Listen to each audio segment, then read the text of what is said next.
Welcome, everybody, to our presentation on enhanced reality to improve teamwork and event management during a simulated obstetrical crisis. I am Roxane Gardner, and I am at the Center for Medical Simulation and Brigham and Women's Hospital in Boston, Massachusetts. My colleague Fernando Salvetti, who you see in the Zoom, is at Centro Studi Logos, LogosNet Turin, Lugano, and Houston, Texas, USA. Hello, everybody. So we have a lot to cover, and so we've provided a roadmap so that you can easily follow along the direction in which we're going. First, I'd like to cover what is the issue. And next, we'll cover some of our interventions, and then we'll talk about future directions and research. So first, what is the issue? One of the things that we have faced over the years is the challenge of how best to organize a team in a crisis. And there are many opportunities to get on the wrong foot or get on the right foot. And so what we'd like to try to do is optimize our ability to get on the right foot fast and lead the team forward. One of the roles that we focus on is the organization of the team with an effective event manager, or some would call this a team leader. At the Center for Medical Simulation, we have been focusing on these principles of crisis resource management, which helps build a high-performance team. You'll see these multicolored circles identify key CRM points that have been put forward by the grandfather of medical simulation and team training, Dr. David Gaba, who's based in Stanford, California. And this beautiful diagram was brought to life in 2008 by some of his colleagues and him. So what we found is over time, during a crisis, there's a high cognitive load, and trying to remember every single one of these key CRM points, while very critical to remember, can be really challenging to remember. So my colleagues at the Center for Medical Simulation, which has been in operation since the early 1990s, felt that it was probably best to sort of chunk them up and condense them into 5 CRM principles. As you can see: role clarity, communication effectively, using support resources well, managing resources, and global assessment, or having a sense of situation awareness. So we'll talk about some of our newer developments in the recent 5 years. And one of the things that we've come to employ is this new paradigm called name, claim, aim. And then we'll talk about how we use this in an enhanced reality setting. So name, claim, aim is a paradigm in which has been developed by my anesthesia colleagues and myself, that further attempts to condense the key CRM principles into something that can be really easy to remember in the moment of a crisis, and made it into a little bit of a rhyme so that it can stick a little bit more easier in one's brain. So as Fernando advances the slide, you'll see that we have really studied this very carefully and sought to include as many of the key CRM principles that were put forward by David Gaba and his group. And you'll see almost every single one of them are encompassed by name, claim, aim. The one that is not easily encompassed is knowing your environment. We would hope that people who are working in their own environment would have a sense of their own environment. However, we do appreciate the fact that sometimes we're called to areas that we're really not familiar with, and it's just hard to know your environment. Like if you're in a setting where you're dealing with a crisis in an unfamiliar or remote location. So I'll walk you through name, claim, aim.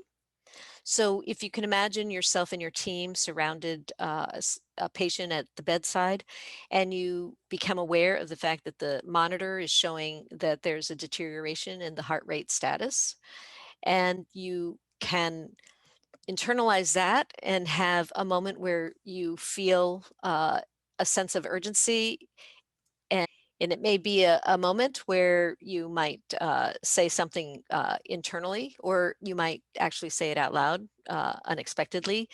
But recognizing that this gut feeling, this moment is a turning point, and this is when you should call for help. And that triggers the naming part. So to the best of your ability, you want to be able to name what it is that you're addressing or seeing, and say out loud what we have is the problem. So if we have an deteriorating heart rate and PEA arrest or AFib arrest, you can easily say it. Sometimes we don't really know what it is that's happened. Like you come across somebody who's collapsed, and you may be able to say, we have a person who's collapsed, and you may have some initial signs or symptoms. And so you would simply say that. So we have this problem very clearly. And the next thing you do is you claim. And the claiming part entails establishing your event manager and identifying who will be doing what, or the team roles. And we really put our people through a very serious series of steps in which they officially say in a declarative statement, I will be the event manager and I will need your help. Okay. And the okay is not to get their permission, but to get their buy-in that they are all going to be helping to manage this situation with the event manager. And thereafter, you aim the team with the interventions that are appropriate for the signs and symptoms. So if you know what the diagnosis is, then you probably have a better idea of what you need to do. Sometimes you don't really know the diagnosis, and so you have to design your interventions that would be tailored to address what your concerns are with the signs and symptoms of the patient. And it's always important to be sure that you ask for input from everybody else on the team. They're all the peripheral brains of the event manager, and you're all working together to try to get the best and most help to this patient at this moment in time. And sometimes as things are done to address the situation, you may find that you're addressing a different kind of problem.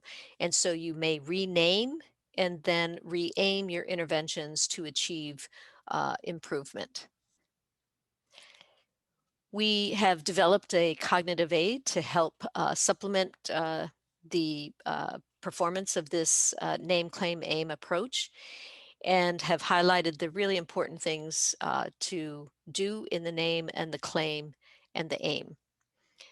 Sometimes the emergency manual can be extremely helpful in getting people unstuck in their treatment interventions. And on the back side of this card, it's a little card that's the size of an ID badge. We have created a little list of what you might think about to include for roles when you're managing this situation. So in addition to an event manager, you may need to deal with circulation. You may need someone to address the airway, manage the drugs, watch time, be a resource person, or something else that may be pertinent to your situation.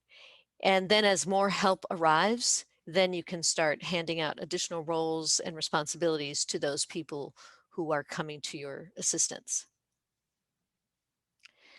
So here is our enhanced reality environment, and we have been working closely with Fernando and his team to develop a deliberate practice style within this enhanced reality environment, so that our teams can practice the name, claim, aim prior to entering the simulated clinical environment.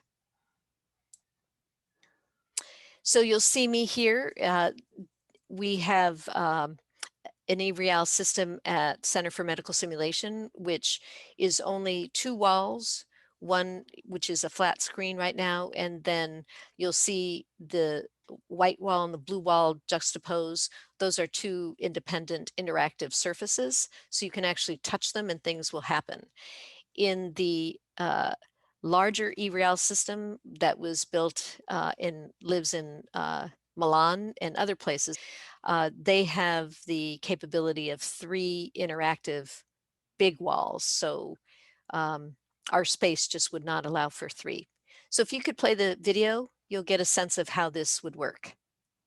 So that means I get to pick. So come in a little closer. So remember what I said, some of these are clinical, some of these are non-clinical but environmental. So I'm going to pick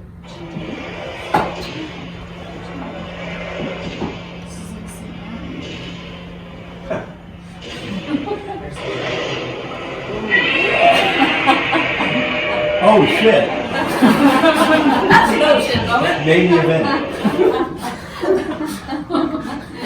There you go. And I'll need all your help, okay? And I need all your help. Okay, so now, gotta sign rules. Everybody out of the water. Yes. Yeah, exactly. So you will be, where are we? Who's gonna take care of the injured? I will take care of the injured. Okay, who's gonna get everybody out of the way? I will. I'll get everybody out of the way. Perfect. Do you want me to call the military and let them know that we have this? The Air Force. Air Force, okay, I'll call them Air Force. So that's just a window into how this works with our groups as they rotate through their team training sessions. And thus far, we have up through January 2020, we had the nice ability to run 8 advanced labor and delivery teamwork courses for a total of 65 learners, 6 of which of these courses involve the mixed reality setting, and 51 learners. And thus far, there's been some very highly positive course evaluations and comments to the extent that they love the video rehearsals. There was a asserted commitment to practicing the event management role and better use and early identification of the event manager in these situations and applying the strategy of the name, claim, aim.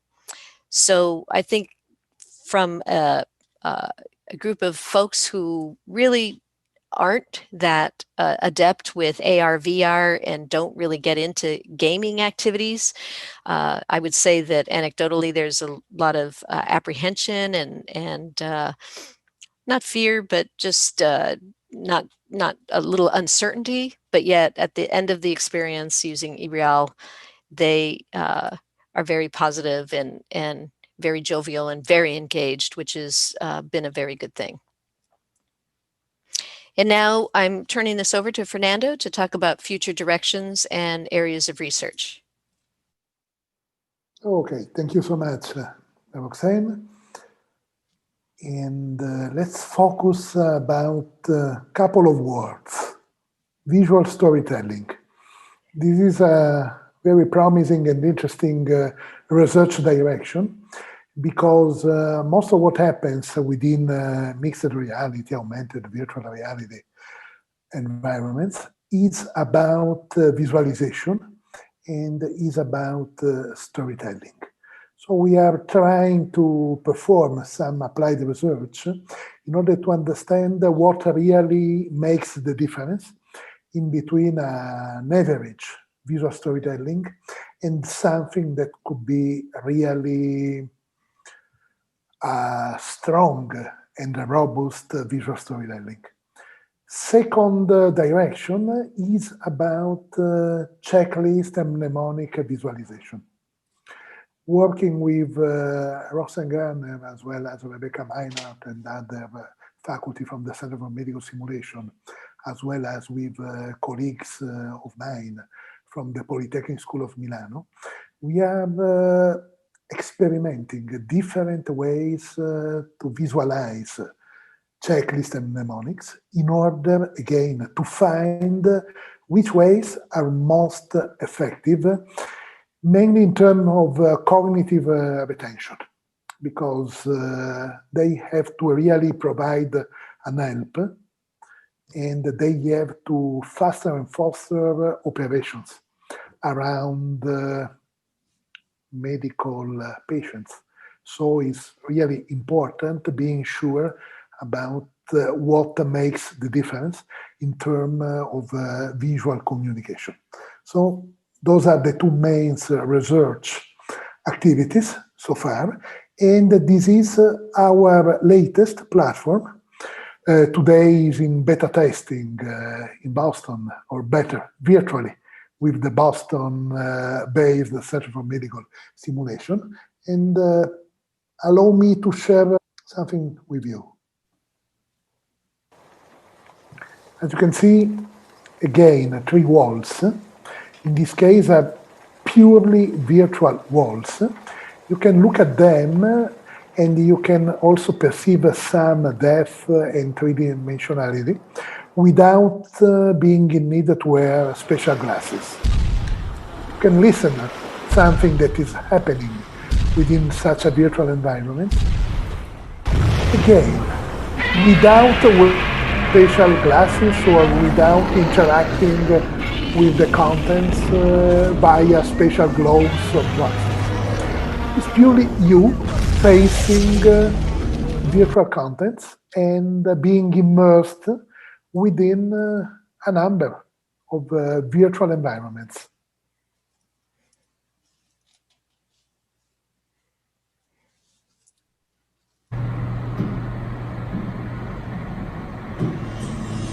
Another visual storytelling case is carbon dioxide intoxication.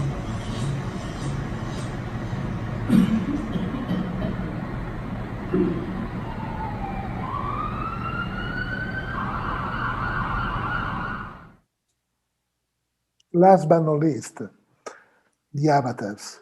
Today, avatars are really digital humans, and it's pretty possible talking to them and being answered by them in quite a natural way, like this.